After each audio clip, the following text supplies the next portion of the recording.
Dan untuk membahasnya lebih lanjut sudah bergabung bersama kami Aceh Hasan Syadzili, Wakil Ketua Komisi 8 DPR RI. Kang Aceh, selamat siang. Ya, selamat siang. Assalamualaikum warahmatullahi wabarakatuh, Mas Anggi. Waalaikumsalam warahmatullahi wabarakatuh.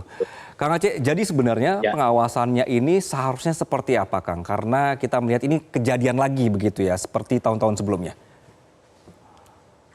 Ya, memang menurut saya ini terjadi karena daftar antrian haji yang sangat panjang, ya, dan masyarakat Indonesia, terutama masyarakat Muslim, begitu sangat rindu ingin berangkat haji, sementara ketika harus menunggu lama bahkan sampai misalnya kayak di Sulawesi Selatan itu kan jumlah daftar tunggunya itu kan bisa hampir mendekati 40 tahun. Nah, maka kemudian masyarakat mencari cara agar bisa berangkat haji.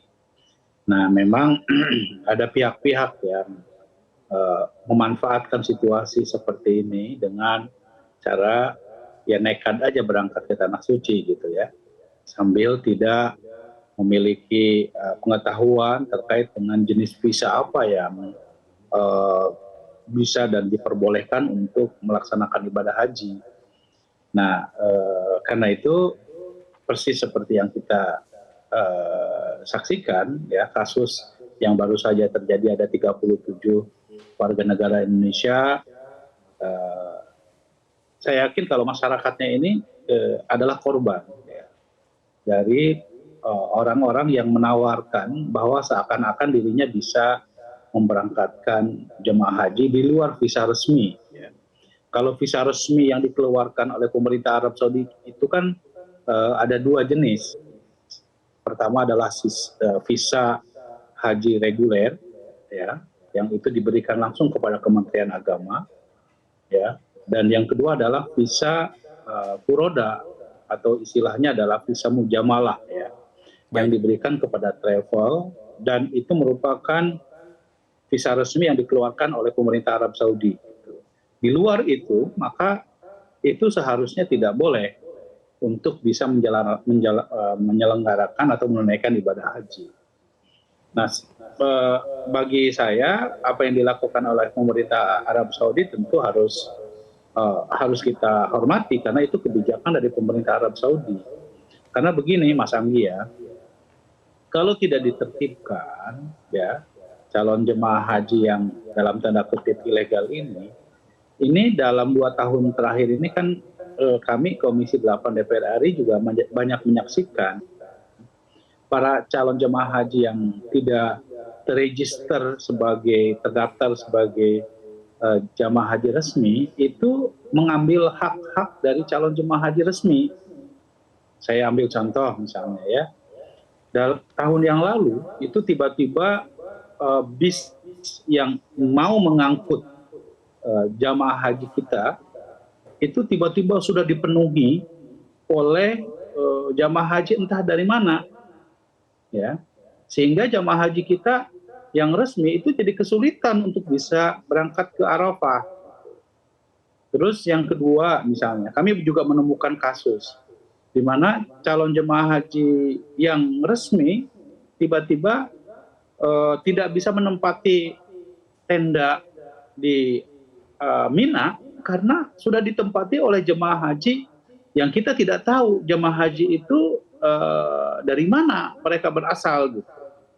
Nah, tetapi sudah ditempati tenda jemaah haji kita gitu. Nah, ternyata diidentifikasi mereka ini adalah pemegang visa di luar visa haji. Nah, tentu apa yang dilakukan oleh pihak-pihak yang berangkat haji tanpa menggunakan visa haji yang resmi, ini menurut saya justru menimbulkan ketidakmenentuan ya, dalam proses pelaksanaan ibadah haji, terutama pada saat puncak ibadah haji. Jadi karena itu bagi kami ya, masyarakat juga memang seharusnya jangan gampang untuk teriming-iming ya dari pihak-pihak yang menawarkan bahwa bisa berangkat haji tanpa melalui proses yang resmi gitu ya. Nah, karena itu tentu bagi kami siapapun pihak ya, baik travel maupun institusi-institusi lain yang misalnya memberangkatkan haji tanpa mekanisme yang telah diatur di dalam aturan dan undang-undang kita, misalnya tidak menggunakan visa haji, saya kira pemerintah wajib memberikan tindakan yang tegas terhadap Kang Aceh, mereka, karena itu pasti merugi. jadi Anda melihatnya ini memang sebenarnya atau Komisi 8 melihatnya ini memang dari ada peraturan yang belum tegas atau memang masih ada celah-celah yang terus dimanfaatkan oleh travel-travel nakal ini, Kang? Ya, sebetulnya ini kalau aturan saya kira sudah ada ya, tegas bahwa setiap travel itu atau setiap kelompok penyelenggara ibadah haji itu harus menggunakan visa resmi haji. Kalau itu saya kira di dalam undang-undang kita jelas. Hanya memang kan begini, ada orang yang berangkat ke Tanah Suci pada saat menjelang musim haji, itu kemudian dimanfaatkan untuk dilanjutkan sampai musim haji. Oke, sengaja dilama-lamain di sana gitu ya, Kang? Akhirnya berlama-lama di sana.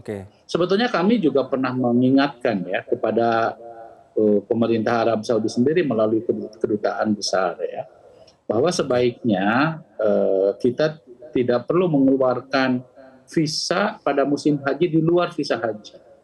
Tapi dalam pandangan mereka bahwa pada musim haji pun kan seharusnya ada juga pihak-pihak yang memang dia ke Arab Saudi itu bermaksud untuk di luar kepentingan haji.